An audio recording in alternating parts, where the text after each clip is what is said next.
Morning বন্ধুগণ, সকলকে আজকের এই সুপ্রভাতে শুভেচ্ছা জানাই। আশা করি সকলেই ভালো আছেন। এখন বাজে সকাল 6:05। আমরা হোটেল থেকে বাইরে বেরিয়েছি।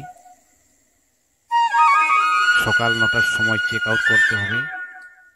তাই ভাবছি চেক আউট করার আগে ইসকন ক্যাম্পাসটা আরেকবার ঘুরে দেখি।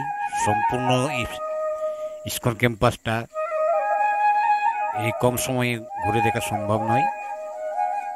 তাই টোটোতে চেপে আমরা ইসকন ক্যাম্পাসের মধ্যে যে গৌশালা রয়েছে সেই গৌশালার উদ্দেশ্যে রওনা হয়েছি। এই সুন্দর সাজানো বাগানের মধ্য দিয়ে কালো পিচের রাস্তা, এটা কিন্তু সম্পূর্ণ ইসকন ক্যাম্পাসের মধ্যে। এই রাস্তা দিয়ে টোটোতে চেপে যাচ্ছি। এবং একটা কথা বলে রাখি, বাইরের টোটো এখানে এলাও নয়। এই ইসকন ক্যাম্পাসের মধ্যেই যে সমস্ত ভক্তবৃন্দ থাকেন তারা এই টোটো সার্ভিস দেন ইসকন ক্যাম্পাসের ভিতরে বিভিন্ন দর্শনীয় স্থানের মধ্যে। সেই টোটোতে চেপে এই সাজানো গুছানো বাগানের মাঝখান দিয়ে এগিয়ে যাচ্ছি গৌশালার পথে। ভেবেছিলাম 4 নম্বর গেট দিয়ে একটু বাইরে বেরিয়ে যাব, কিন্তু একজন ভক্ত বললেন এই সকালবেলায় গৌশালার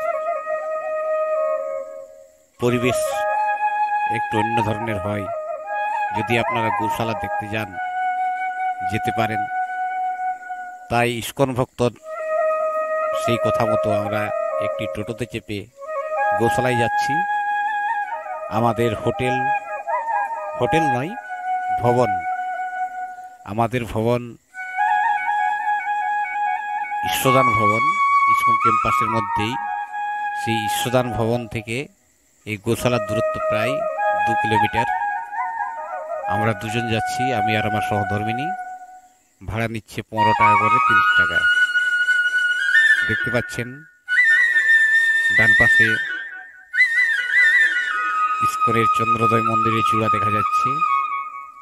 গাছপালার ফাঁক দিয়ে বিভিন্ন ফুল ফলের গাছ, চারিদিকে কেমন একটা সবুজের ছোঁয়া, খুব ভালো লাগছে। সারা পৃথিবীটাই যদি এরকম সবুজে ছোঁয়ায় আবৃত থাকতো তাহলে আরো ভালো হতো। গল্প করতে করতে এসে পৌঁছে গেছি এই যে গৌশালার যে গেট, সেই গেটের সামনে। সকাল সকাল অসংখ্য ভক্ত এসে পৌঁছেছে। এই যে দেখতে পাচ্ছেন গৌশালার গেট, তাতে গাভী বাছুর বৃষরাজের মূর্তি রয়েছে গেটের উপরের অংশে। আমরা এখন এই গৌশালার মধ্যে যাব। এই যে দেখতে পাচ্ছেন এটা হচ্ছে সেই গৌশালার দোকান। এখানে গৌশালা থেকে যে সমস্ত দই দুধ পাওয়া যায় সেগুলো এখানে বিক্রি হয়, এই ভক্তরাই বিক্রি করেন। এখানে আপনারা ঘি, একেবারে পিওর ঘি পেয়ে যাবেন খুব কম দামে, এই গৌশালার ঘি। এই যে স্টল দেখতে পাচ্ছেন, 3টে স্টল করা আছে। এছাড়া দইও খেতে পারেন। অনেকে এখানে বসে কেনাকাটা করছে বাড়িতে কিছু নিয়ে যাওয়ার জন্য। সেই দৃশ্য আপনারা দেখতে পাচ্ছেন। এখন এই সিঁড়ি দিয়ে উপরে উঠে যাচ্ছি। সময় এখন সকাল 6:30। উপরে উঠেই দেখতে পেলাম হাজার হাজার গাই রয়েছে এই গৌশালার মধ্যে, বিভিন্ন প্রজাতির গাই। এবং এখানে এই যে অনুদান কেন্দ্র দেখছেন, এই অনুদান কেন্দ্রে আপনারা এই গাভীদের খাওয়ানোর জন্য অনুদানও করতে পারেন এবং নিজের হাতে খাওয়াতেও পারেন। এখানে বিভিন্ন ধরনের পশুখাদ্য আছে, সেগুলো খাওয়াতে পারেন। এখানে একটি বৃষরাজ বাঁধা আছে।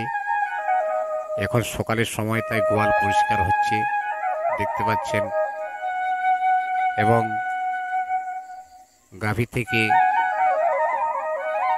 দুধ সংগ্রহ করছেন ভক্তবৃন্দগণ। এখানে অসংখ্য গায়ে রয়েছে, এরকম অনেক শের আছে, প্রায় 8-10 হাজার গায়ে আছে, যা মনে হচ্ছে দেখে, এটা আমার অনুমান। এখান থেকে